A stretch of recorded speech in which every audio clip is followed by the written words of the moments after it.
Contrôler le corps, histoire de la violence dans la littérature francophone contemporaine. Dans ce travail, nous proposons une approche théorique et analytique sur les sujets de la violence sur le corps ou bien encore sur les bioviolences. Nous partons de l'hypothèse suivante. Dans notre corpus, deux types de violences convergent. L'une est discrète, d'après Simon Lemoine, appelée microviolence ou microphysique chez Foucault.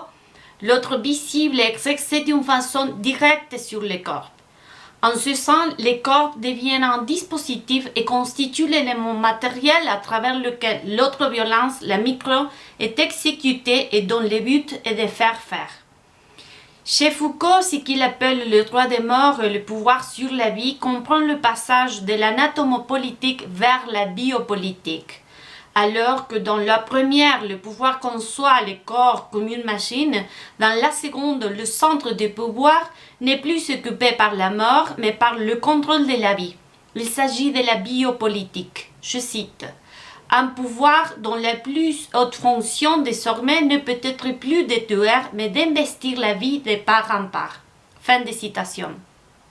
Bien que Foucault soutienne l'idée que dans la biopolitique, la mort ne harcèle pas la vie de façon directe, notre proposition tente de montrer que lorsque les deux formes de pouvoir convergent, elles tuent aussi. D'autre part, Lemoine construit la catégorie de la microviolence dans le but de révéler ces mécanismes discrets, presque imperceptibles, par lesquels le sujet est obligé de faire faire. Lemoine comprend que si la mise en œuvre de ces violences est possible, c'est grâce à ce qu'il appelle une fiction générale, dans laquelle tout le monde participe et chacun joue nécessairement un rôle. C'est à partir de ce qu'expose Lemoine que nous pouvons rendre compte de la convergence de deux formes de violence, l'imperceptible et la brutale. Ces violences, déclare Lemoine, cherchent à produire une âme pour contrôler le corps.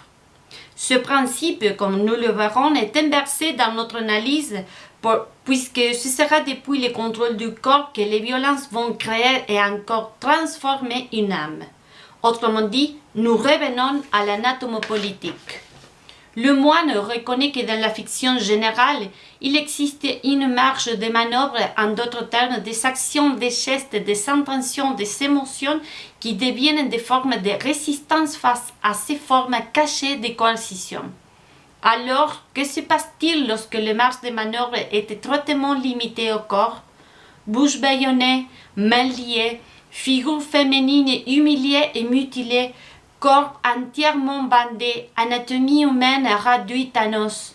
Ce sont des images extraites des romans qui témoignent de la violence brutale sur le corps. Passons à notre corpus. Il comporte 4 romans francophones contemporains dont le référent est un événement historique. Guerre, génocide, coup d'État et attentats terroristes. Nous constatons donc que chaque personnage est impacté par une violence dégagée d'une macro-violence enveloppante qui, d'après Derrida et Habermas, est comparable à la souffrance d'une maladie auto-immune. Je cite. Les conditions auto-immunes impliquent le suicide spontané du mécanisme de défense censé protéger l'organisme d'agression externe. Fin de citation. Sniper de Pavel Hack est un roman polyphonique. Il alterne la voix à la première personne, celui du franc-tireur, avec la troisième personne dont le focus est diffusé dans 3 histoires différentes. Un groupe de fugitifs cherchant à s'évader, un groupe de filles et d'adolescents en captivité et un homme qui cherche sa famille au milieu des paysages de l'horreur.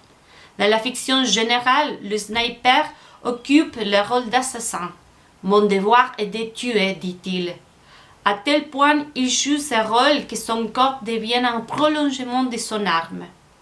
D'autre part, dans les personnages qui apparaissent comme des groupes, le principe de contrôler le corps pour produire des âmes est atteint. À travers l'animalisation et la réification, ils perdent le trait humain et biologique. Ni les francs-tireurs ni les groupes de personnages ne meurent, mais ils perdent tout signe de vie. Cependant, un homme reste en vie, devenant le témoignage vivant des morts. Je cite que les assassins voulaient faire disparaître pour faire disparaître les crimes. Fin de citation. Murambi, le livre des ossements de Boubacar Boris Diop, raconte l'histoire de Cornelius Vimana sous la forme d'une enquête dans laquelle celui-ci découvre que les causes de son exil, du meurtre de sa famille et du massacre de Murambi sont liées à son propre père. Dans ce roman, les voix s'alternent, le focus change et différents traitements temporels par rapport aux faits historiques sont à distinguer. C'est à partir de ces caractéristiques que la violence contre le corps est racontée de différentes manières. D'une part, quand le temps du récit et le temps de l'histoire coïncident, la mort des victimes est racontée par d'autres. Nous lisons ici la mort, la putréfaction, l'odeur du sang, les bruits de la douleur, les corps dépouillés de leurs traits anatomiques. Nous retrouvons également des violences latentes, alimentées par des différences raciales entre Hutus et Tutsis. D'autre part, lorsque le temps de récit est ultérieur par rapport au temps de l'histoire, nous voyons dans les corps des vivants des dépouilles mortelles et dans les cadavres une résonance de la vie, comme le suggèrent les mots du narrateur. Je cite. Après une histoire pareille, tout le monde est de toute façon un peu mort. Il restait peut-être moins de vie dans les veines de l'inconnu que parmi les ossements de Murambi. Et il ajoute, Cornelius voulait dire à la jeune femme en noir que les morts de Murambi font des rêves eux aussi, et que leur plus ardent désir est la résurrection des vivants. Fin de citation. Les corps vivants et les cadavres sont ainsi des vestiges de violence visibles, mais aussi une marque de la violence latente. Petit pays d'égale faille est un roman qui s'ouvre et se termine par 2 lettres dans lesquelles le narrateur devenu adulte justifie son désir d'écrire l'histoire néfaste qu'il a dû vivre enfant, le coup d'État au Burundi. Dans le reste du roman, le temps de l'histoire est simultané aux événements. C'est ainsi que Gabi, le narrateur, tente de trouver les raisons d'une guerre qu'il ne comprend pas. Je cite. La guerre entre Tutsis et les Hutus, c'est parce qu'ils n'ont pas le même territoire? Non, ça n'est pas ça. Ils ont le même pays. Alors, ils n'ont pas la même langue? Si, ils parlent la même langue. Alors, ils n'ont pas le même Dieu? Si, ils ont le même Dieu. Alors, pourquoi s'y font-ils la guerre? Parce qu'ils n'ont pas le même nez. Fin de citation. Le caractère absurde de ces dialogues constitue l'élément qui traverse tout le roman. Les scènes de violence militaire contre les civils et l'extrême brutalité des Hutus contre les Tutsis sont des images qui résonnent depuis Murambi.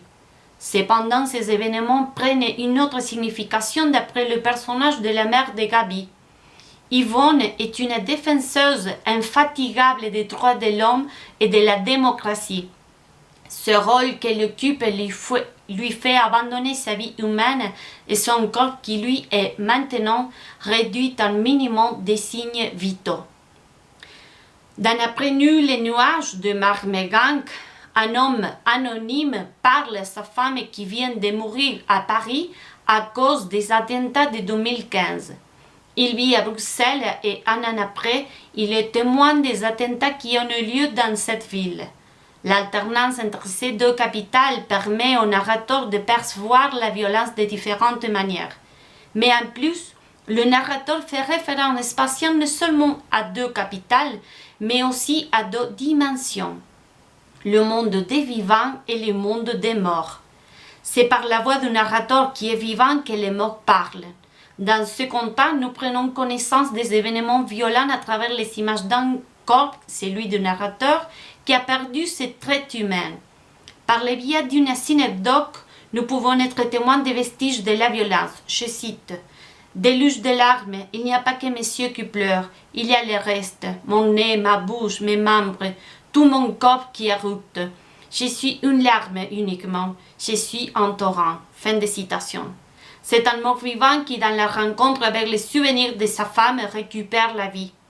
Pour conclure, nous considérons que l'accumulation de ces corps violentés fonctionne à une autre échelle comme des dispositifs de contrôle d'un pouvoir qui cherche à s'imposer par l'extermination et la persécution humaine. Contrôler les corps pour créer une âme agit comme un des principes des économies d'émotion dans lesquelles c'est la peur qui rêve les corps collectifs. Merci.